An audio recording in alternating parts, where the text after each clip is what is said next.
আমার খামারের মোররা বকনা ২ টা বিক্রি করে ফেললাম। যদিও এই ২ টাকে লং টাইম পালার জন্য কিনেছিলাম, কিন্তু কেন বিক্রি করে ফেললাম? আর এই ২ টা মহিষ বিক্রি করে আমার ক টাকা লাভ হলো? আমি কিভাবে বিক্রি করলাম বিস্তারিত বলব আজকের এই ভিডিওতে।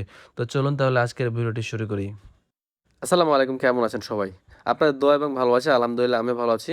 তো আপনারা অনেকেই জানেন যে আমার বাসায় ৩ টা মহিষ আছে, ২ টা বকনা, ১ টা ষাঁড়। তো আলহামদুলিল্লাহ মহিষ ৩ টারই কিন্তু ভালো পার্সেন্টেজের মোররা মহিষ।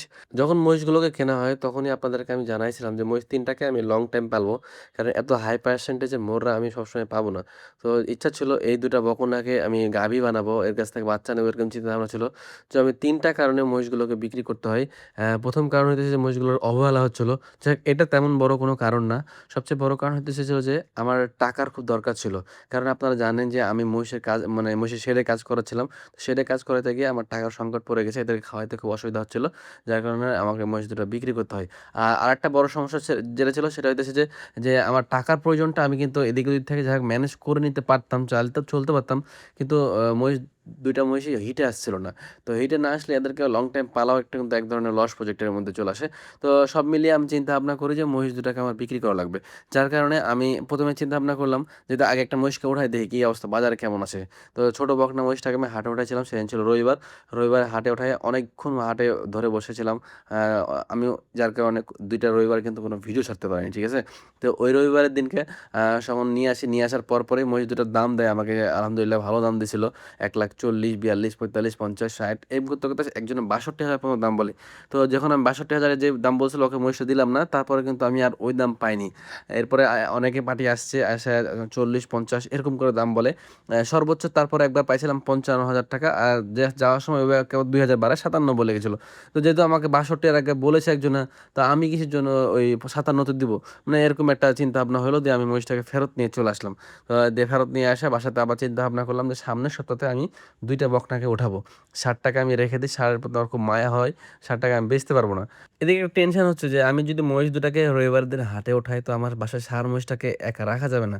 ওই খুব চিল্লাপাল্লা করবে, খুবই অসুবিধা হবে। তো যার কারণে চিন্তা ভাবনা করতে বুধবারে হাটে যাই। হাটে গিয়ে একটা বকনা মহিষ কিনেছি। ওই মহিষটার ভিডিও আপনাদেরকে যদিও দেখানো হয়নি। কারণ মহিষটা জেলখাটা মহিষের ভিডিও ছাইড়া অনেক সময় অনেক কথা শুনতে হচ্ছে।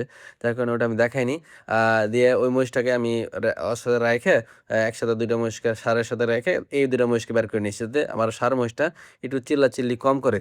তো তারপরে যেমন কথা তেমন কাজ, রবিবারে হাটে ২ টা মহিষকে একসাথে উঠালাম। তো হাটে উঠায় দেখি হাটে প্রচুর পরিমাণে মহিষের আমদানি। মানে সেদিন যে এত পরিমাণ মহিষের আমদানি হবে সেটা কল্পনার বাইরে ছিল। তো যাক, একটা ডোগাও পেয়েছিলাম। আলহামদুলিল্লাহ ডোগাটা ফাঁকা ছিল। তো আসার পরে ওই ডোগা ২ টা বাঁধলাম। ফারুক ভাইয়ের ডোগায় জায়গা ছিল না। তো এই ডোগায় বাঁধার পরে একের পর এক পাইকার আসতে থাকে, হ্যাঁ? পাইকার আসতে দাম বলতে আছে, দাম বলতে আছে। তো আমি ২ টা মহিষের দাম সর্বপ্রথমে দাম চাইছিলাম যে আপনি এই ২ টা মহিষ আমাকে ৳৪,২০,০০০ দিবেন। অ্যাকচুয়ালি দাম না চাইলে দাম বলে না। এটা হাটেরই নিয়ম। আমি ব্যাপারীদের কাছ থেকে শিখছি। তো যখন আমি দাম বলি তখন এক মুরব্বি এসে ১ম এর দিকে যেমন দেখতে পাচ্ছেন সামনে এই ক্যামেরায়, এই মুরব্বি আইসা ১ম এ আমার দাম বলে ৩,৩০,০০০ হ্যাঁ? এক দেখাতেই। ৩০,০০০ বলার পরে উনি দাম বাড়তে অ্যা ৩৫ বলে। বলার পরে যে, "তুমি কি ৩৫০ ভাইঙা বেচবা?" আসলে ৩৫০ ভাইঙা বেচার মানে কি জানেন? যে ৪০ এর উপরে ৫০ এর নিচে। মানে ৪৫, ৪৬, ৪২, ৪৩ এর ভিতরে হবে। তো আমি উনাকে বলি যে, "না বাবাজি, আমি ৩৫০ ভাইঙা বেচব না।" তো উনাকে আমি ধরা দিয়েছিলাম ৳৩,৭০,০০০ তো তাছাড়াও আরো ব্যাপারী আসছে অনেকে, ওদের কাছে আমি ৩,৮০,০০০ র নিচে দাম নামি না। এরকম করে নামতে অনেকক্ষণ মানে অনেকক্ষণ অনেকগুলো ব্যাপারী আসে। কারণ যারা মহিষ চিনে তারা সবাই এসে আমার মহিষটা দেখে হাত দিছে। এটাকে দেখেও কিন্তু খুব ভাল লাগে যে যখন আমি একটা জিনিস বিক্রি করতে নিয়েছি, সবাই দেখবে, সবাই চাহিদা করবে, তখন কিন্তু আরো খুব ভাল লাগে। ওটা নিয়ে আগ্রহ হয়। তো যাই হোক, যেহেতু এটা হাট জায়গা, এখানে অনেক রকম মানুষ আসবে, দেখবে, শুনবে, দাম বলবে। এখানে বিরক্ত হওয়া যাবে না। যেখানে আমার দাম হচ্ছে অনেক দাম বলছে যে ৩,২০,০০০, ২৫,০০০, ৩০ এরকম দাম বলে। এর ভিতরে কেউ এসে আবার ২৭০, ৮০ দাম বলে। তো যাক, রাগ করা যাবে না, বিরক্ত হওয়া যাবে না। সব মিলিয়ে আলহামদুলিল্লাহ আমার দাম শুনে খুব ভালো লাগছিল যে মানুষ দেখছে, আগ্রহ করছে। ঠিক তার কিছুক্ষণ পরেই প্রায় ১২:৩০ বাজতেছিল। ওই সময়তে এক খামারি ভাই আইসা মহিষ দুটাকে আমার এক দেখাতে চয়েস করে। তো উনার দেখাতে উনার কাছে আমি দাম চাইছিলাম ৳৩,৮০,০০০। মানে দামটা ছোট করে চাইছি। কারণ উনার সাথে যে লোক আসছিল উনি আমাকে বলে দিয়েছে, "তুমি দাম ছোট করে চাও, যদি আমাদের পোষায় নিবো, না হলে নিবো না।" তো উনার ৳৩,৮০,০০০ দাম চাইলাম। উনারা আমার এক ডাকে দাম বলে ৳৩,৩০,০০০। ৳৩০,০০০ দাম বলার পরে আমি যখন দিতে চাই না, তখন উনারা বাড়তে ৳৩,৫০,০০০ পর্যন্ত হয়ে যায়। তো তখন আলহামদুলিল্লাহ আমার ভিতরে একটা খুব ভালো লাগে, আনন্দ কাজ করে যে আমি সর্বোচ্চ দামটা পেয়ে গেছি। ৩-৩.৫ লাখ পর্যন্ত এখনো পাইনি, যেহেতু এটা পেয়ে গেছি। তো তারপরে উনি বাড়তে ৫৫ হয় এবং পরে লাস্টে কিছু সাইড থেকে ব্যাপারটা পরে এসে ৬০ এ ফায়সালা করে দেয়। আমি এই অবস্থাতে আমার মহিষ দুটাতে বাড়ি দিয়ে দিই। দাম লাগে ৩,৬০,০০০ টাকা।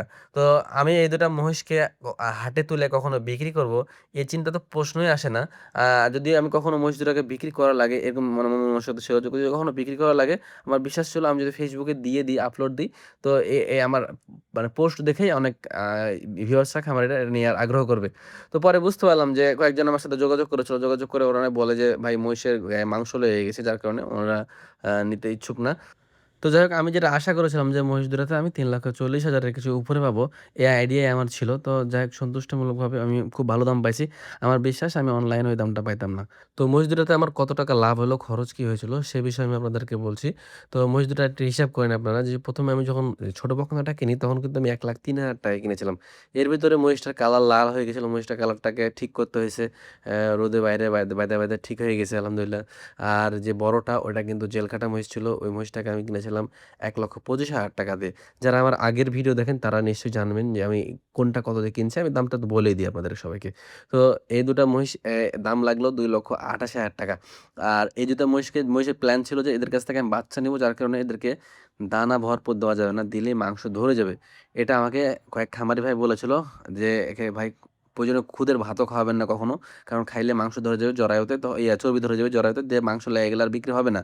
দিয়ে সব মিলে চিন্তা ভাবনা করে এদেরকে আমি কিন্তু খরচ সেভাবে করতাম না। ঘাস, চারা এগুলো খাওয়ার উপর রাখতাম। অল্প সামান্য কিছু দানা দিতাম।